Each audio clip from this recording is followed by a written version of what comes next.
Vanja Milinković-Savić, the beast, the Serbian monster goalkeeper, now linked with Manchester United. This story has been doing the rounds for a few weeks right now and was touted a few weeks ago. He could possibly be moving to Manchester United and was a potential signing. Now, Fabrizio Romano has come out and said that Manchester United are 100% looking and have added Milinković-Savić to their list of goalkeepers to replace Onana. More speculation on Onana now and what happens here. Now that Romano has come out and said that Savić is on Manchester United's books. Well, talking about books, he was actually at Manchester United as a teenager and was forced to leave the football club because of work permit issues. This could be a complete turnaround and one of them surreal, romantic stories in football where a player who couldn't fulfill his dreams at a football club ends up coming back later on and being a massive part of the turnaround of Manchester United. Blah, blah, blah, blah, fairy tales and all of that.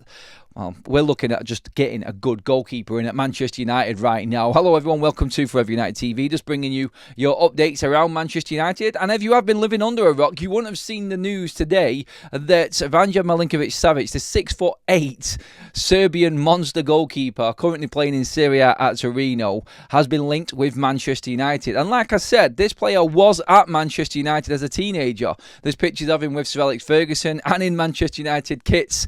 United had to terminate that contract simply because we couldn't get a work permit for him. There were complications and in the end it didn't work out for him. He's back. He's come back. He's played against his brother. Yes, Milinković-Savić, the Lazio midfielder. He's actually played against him in Serie A. Milinković-Savić, the midfielder, is now obviously playing over in the Saudi Pro League. But the goalkeeper, the beast, the monster, who is actually, when you look at this goalkeeper, an absolute unit. Not just through size, through stature, commanding his box, saves, shot stopping, excellence. Different to Onana completely. He is a man that demands respect in his penalty area. He is intimidating, to say the least. You could easily say that with him. He is one of them goalkeepers you look at and go, there's only one position that you can play, and that is in goal. He is just an absolute beast of a man. He's got a good penalty saving record as well, which is handy for Manchester United, definitely going through our history anyway. But this again is proof that Manchester United's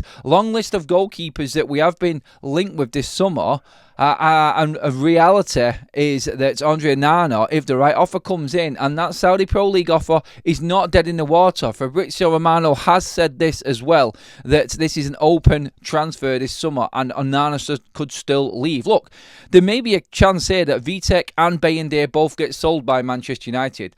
We make massive amount of profits on them. We'll make profit on Bayındır and we'll get 100% profit on Vitek, who is having a great season at the moment as well on loan for Manchester United. So that could fund Manchester United actually maybe keeping Onana and having Milinković-Savić as our number one goalkeeper. I don't know how Manchester United are looking at this, but we do need another keeper.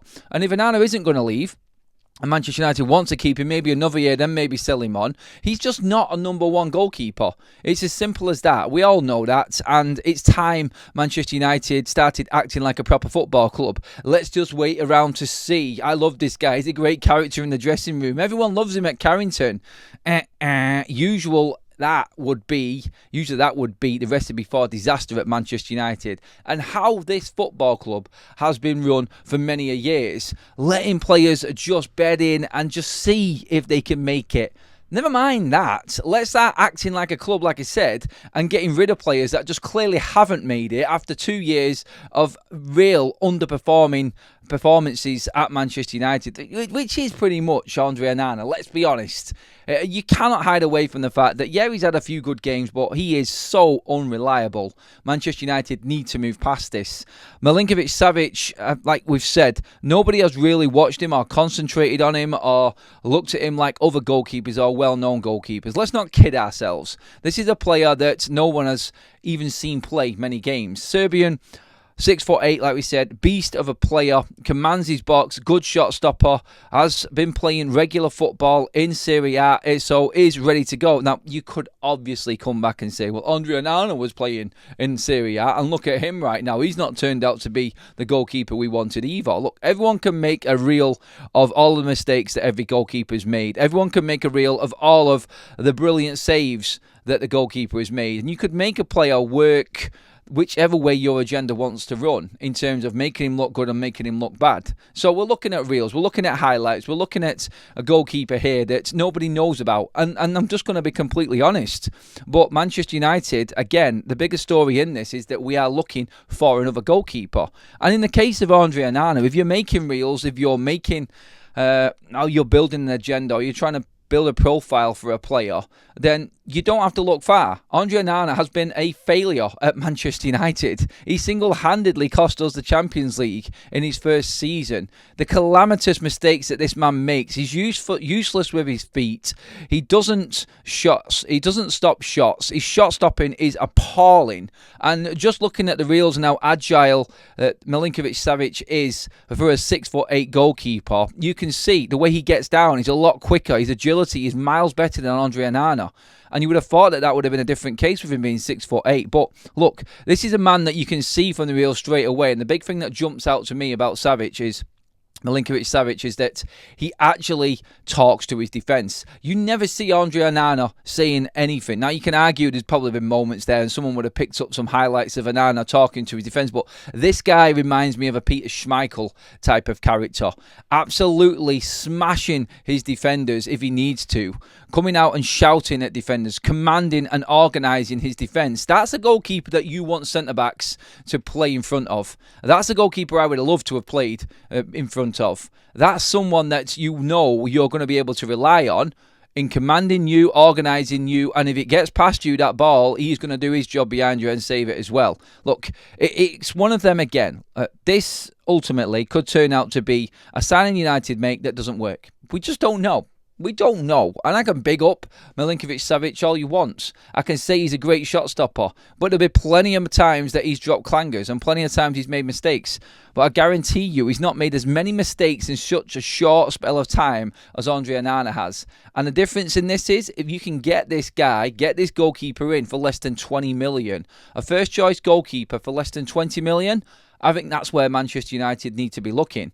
It's not affecting the transfer budget that much, and we can pretty much pay for him with selling the likes of Vitek and Bayender, even if Andre Onana didn't leave Manchester United. It's a doable deal. It's somebody who's been in around Carrington before, albeit through weird, strange circumstances with the work permit situation that we spoke about. But this is a man, I think, that Manchester United could get that has presence, and you really do feel like he is one of them leader-type goalkeepers, and that is something that Manchester United have lacked. This is something that United thought we were buying when David De Gea left, because as good a goalkeeper as De Gea is, and how he stopped shots, he didn't command his box. He wasn't fearful. He wasn't scared of De Gea. He wasn't going to come out and absolutely smash you coming out for a cross in the box, was he? And he never looked like he was going to save a bleeding penalty in his life. I love De Gea, but we thought we were getting an improvement in Onana. It completely failed. This is the type of goalkeeper United need to be looking at. Look, I'm not saying he's the best out there. I'm not saying that he is going to change Manchester United's fortunes. But if it's a little bit of an improvement in how Manchester United are organised and how Ruben wants to play, then I'm all for this type of goalkeeper. I like the big, strong type goalkeepers that you know if a cross is coming in, it's his.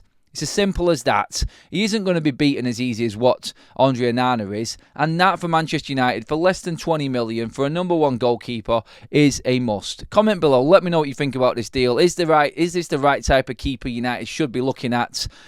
Vanja Milinković-Savić, 6'8", Serbian, 28, for less than 20 million. Better than Andre Onana. That's not hard to say. Is it the right way to go for United? If you love the content, pop a like on the video, everybody. Hit that subscribe button up on your screen, and I'll see you in the next video, people.